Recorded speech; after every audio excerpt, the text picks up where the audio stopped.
Well, first day of trap checking, and first set we pulled up to, set 2 dog proofs on this deer feeder.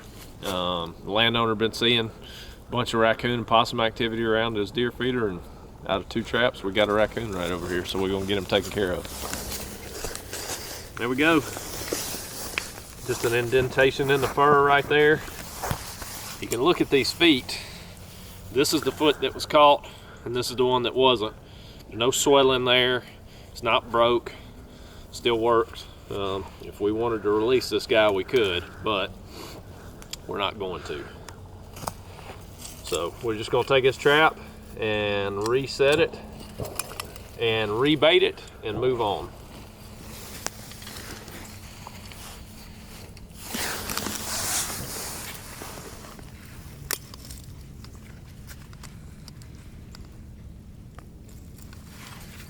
Just like that. Punch it back down in the ground. And throw this guy in a bucket.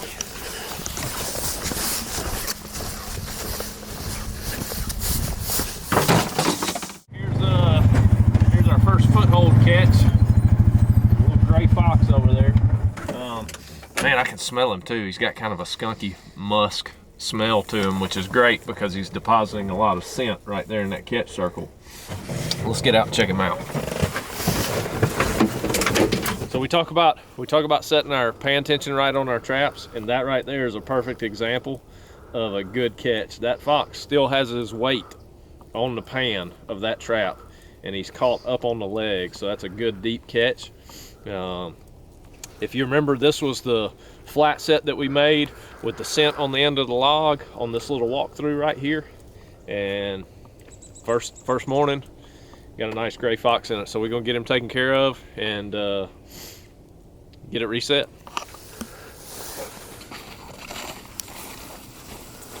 Beautiful, just a beautiful gray fox. Pretty hair on him. We'll get him skinned out. It is a male, so. All right. So now we gotta reset our traps.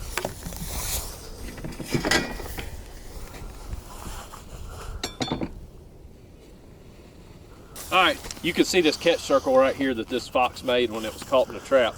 There's all kind of good scent from that fox now in this catch circle.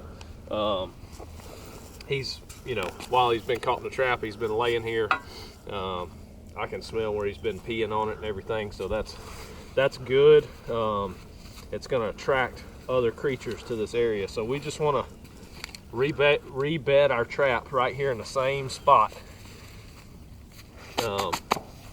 And we're just gonna take our screen wire pan cover, slide it in there. If you end up with some blood on the trap from dispatching an animal, you can just take some dirt and rub on there and get that off. But this one's good to go. There's nothing on it. So I'm just gonna reset it.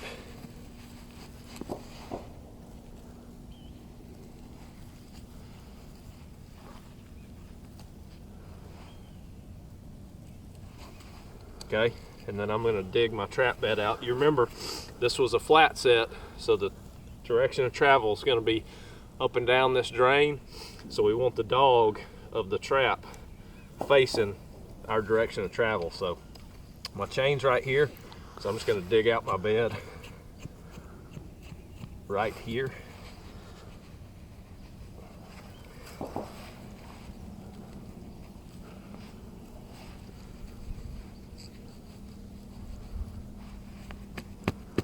And get it bedded back in there.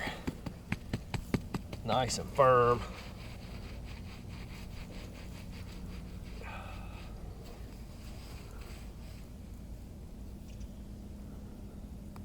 There's our night latch. And now we can flip it down and just take this. Call this burn dirt because it's just got tons of good scent in here. We're gonna sift it right back over top of that trap. Find our pan. pack. This ground is pretty soft in here, being that it's sand, so we really want to pack it good all around there.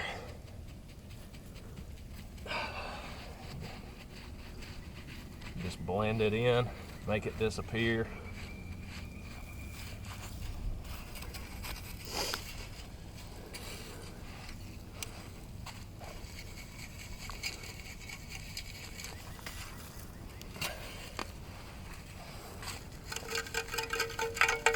All right, here's our pan right there. Remember, we want to be 8 to 9 inches off of that log and offset just a little bit. So right there is perfect. Got about 1/4 to a 1/2 inch of dirt over it. Okay, now I'm gonna show you. This fox left me a couple of goodies real quick. I'm gonna go grab them. Here's my screen wire pan cover. You can see where he chewed that up. Got saliva on it from that fox. I'm just gonna tuck it right up under that log there, okay? Wait right here. So he left me a couple of fresh turds right there. There you go. He left me a couple of fresh turds, and I'm just gonna tuck these right up here by this log.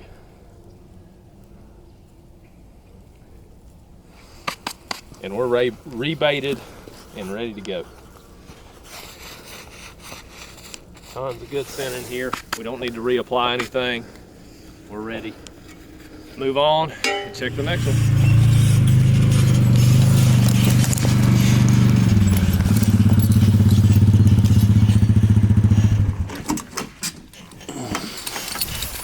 Man, look at that.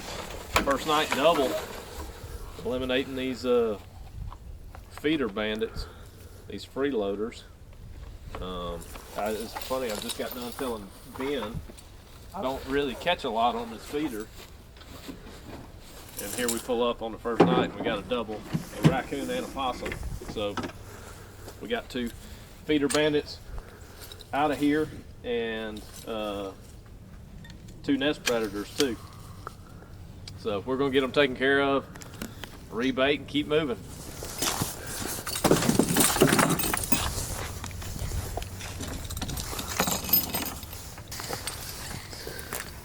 Well, somebody ended up with both hands in the cookie jar.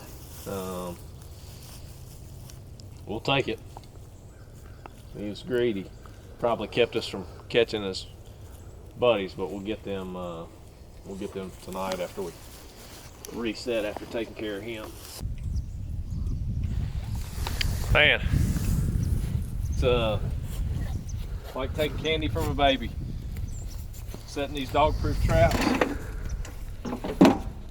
around these deer feeders, so simple. Like I said, we've really put a dent in them just in the first night, and we're gonna keep hammering them the whole time we're here. So got a pretty good raccoon here. That's a pretty good size one there, and not a bad size one there. So I think that's let's see, 5, 6 nest predators and a fox so far, and we still got a few traps to check. Not bad for the first night. So this location, they were having a problem with raccoons getting into their shop and getting into their corn and their feed and stuff, and so I set a couple of traps right here, and something knocked that one over and moved it over there. This one, I put the Chernobyl egg in and got a raccoon right here. So I'm gonna take care of him real quick and I'll show you this egg. The Chernobyl egg. Raccoons are known nest predators. They'll raid your chicken coop and they'll go after these eggs. So this guy actually found him on Facebook. A friend of mine recommended him, and he makes these, and it's just a hard plastic, some type egg shape that doubles as a trap cap for these dog-proof traps. So it sits right there and it keeps the mice and pack rats from being able to go in and steal your bait. But it also creates a visual that resembles an egg, you know, a favorite food of the raccoon. But it also glows in the dark. And I was curious to see how it would work. You can even take some cotton ball or some sheep's wool and shoving this bottom side right here and put some fish oil or some kind of scent on there. But yeah, just sits on there right there like that. And I was curious how it would work. And I mean, out of the 2 traps, we put 1 egg on it, and that's the trap that caught. So we're gonna get this trap rebaited and move on. Not a bad day. I think it's about 9 raccoons, a possum, and a gray fox. So I'll take it. We'll keep running these traps till we stop catching.